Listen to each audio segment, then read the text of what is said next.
Pemerintah Sumatera Selatan ingin membentuk kesadaran masyarakat akan pentingnya kepedulian terhadap air.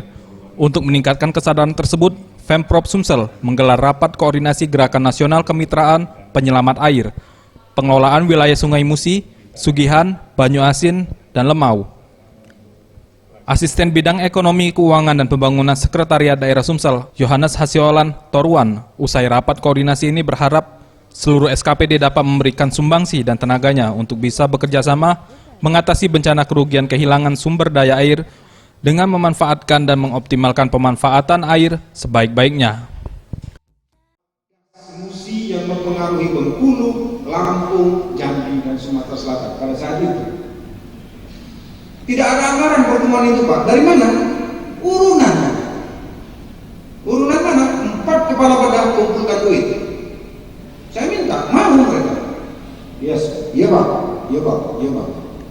Waktu itu saya masih ingat di Novotel.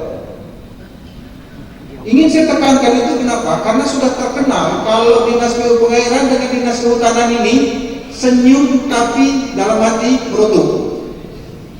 Berebut lahan. Yang satu bilang gas, yang satu bilang WS. Sementara itu, staf ahli bidang teknologi, industri, dan lingkungan Kementerian Pekerjaan Umum, Halawi Abdul Hamid menyatakan pemerintah dan masyarakat harus menjaga keterbatasan air yang cukup untuk dikonsumsi, yakni dengan cara memperbaiki kerusakan yang disebabkan kerusakan alam serta menjaga sungai jangan sampai tercemar oleh limbah industri, sehingga pada musim kemarau dapat teratasi dengan ketersediaan cadangan air yang cukup. Sumsel sebetulnya suatu rahmat ya, ada Sungai Musi, ada dikatakan ada Sugihan, Banyu Asin. Ini kalau nggak kita kelola, kita garap kita dengan baik dari sekarang, jadi bencana besar hujan tadi. Ya, sekarang pun sudah ya hujan berapa hari sudah meluap, sudah merusak. Dan kita tidak punya uang untuk menormalisasi dengan cara fisik kan. Lebih bagus uang itu kembali ke masyarakat buat irigasi ya, untuk pembangunan yang lainnya. Itu kita kelola, mesti ada kesempatan areanya dan sebagainya, banyak ya.